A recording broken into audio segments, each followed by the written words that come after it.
revient sur ce dont on a parlé dans le journal de 7 heures tout à l'heure avec Nathanaël. C'est un sujet sur lequel on ne tarit pas. Oui, bonjour William, bonjour à tous. C'est une chose effectivement dont nous sommes déjà conscients, mais qu'il n'est pas inutile de rappeler, le rire, c'est bon pour la santé. Rire aux éclats, en cascade ou en grelot, rire à en avoir mal au ventre, à se rouler par terre avec ou sans raison, rire quoi qu'il arrive. Voilà donc le meilleur médicament, voilà donc le meilleur allié de la médecine préventive. Que se passe-t-il, William, quand on rit? Eh bien, il se passe qu'on déplace jusqu'à 2,5 litres d'air contre un demi-litre habituellement, et ce jusque dans les recoins d'alvéoles pulmonaires, rarement aussi bien irrigués, ce qui augmente les défenses immunitaires. Ce raz-de-marée d'air contribue même à éliminer le cholestérol. Ajoutez à cela que le rire s'accompagne d'une petite décharge d'adrénaline, ce qui conduit le cœur à mieux faire circuler le sang, et vous conclurez qu'il n'y a rien de plus indiqué contre la tension artérielle. Oui, la rigolade est un traitement d'autant plus évident qu'il est gratuit. Mais paradoxalement, on a tendance à le bouder en vieillissant. Le Parisien nous apprend en effet qu'un enfant se bidonne 300 fois par jour, alors que l'adulte, lui, ne s'esclave qu'à 20 reprises, et encore. C'est une moyenne. Et parfois, il y en a qui se cachent. Oui.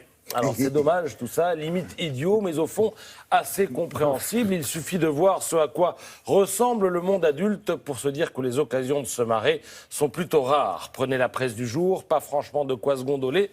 L'Humanité titre sur ces milliers de personnes qui se sont fait arnaquer par les cabinets dentaires low cost d'Intexia.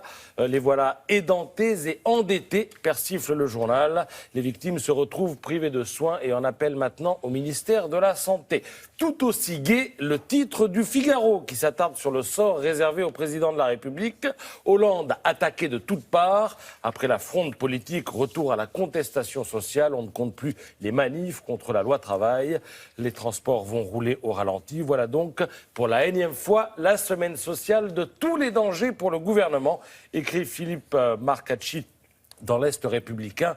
On disait la contestation à bout de souffle, elle reprend tous azimuts. Dans le journal de la Haute-Marne, Patrice Chabanet se demande à qui tout cela va profiter. Comme à chaque fois, écrit-il, le pouvoir misera sur le pourrissement du mouvement et les contestataires sur un regain de mobilisation.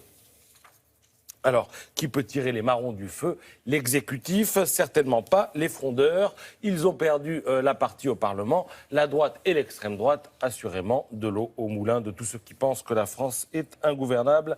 Fin de citation. Pas de quoi rire, en effet, mais la chose la moins drôle, ce matin, vous la trouverez dans Libération. Témoignage d'un ancien inspecteur vétérinaire sur la mise à mort des animaux en France.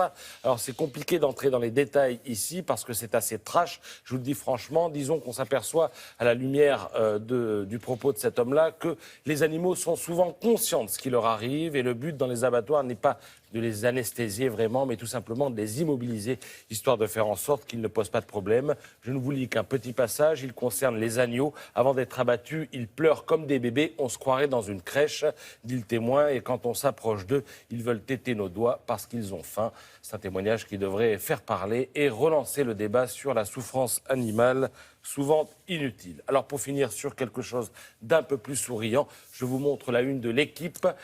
Tous les spécialistes de la Ligue 1 voient l'équipe de France dans le dernier carré de l'Euro qui commence le 10 juin prochain. 33 € les voient donc en demi-finale, 20% en finale et 25%, donc un acteur sur 4 les imagine vainqueurs de la compétition.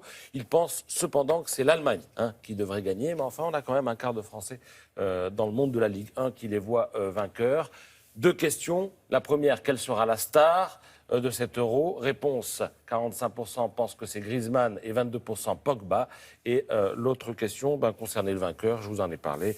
Ils voyaient plutôt l'Allemagne et la France en deuxième position. Ils ont perdu l'Eurovision, l'Allemagne. Ils peuvent gagner la Coupe d'Europe. Merci beaucoup.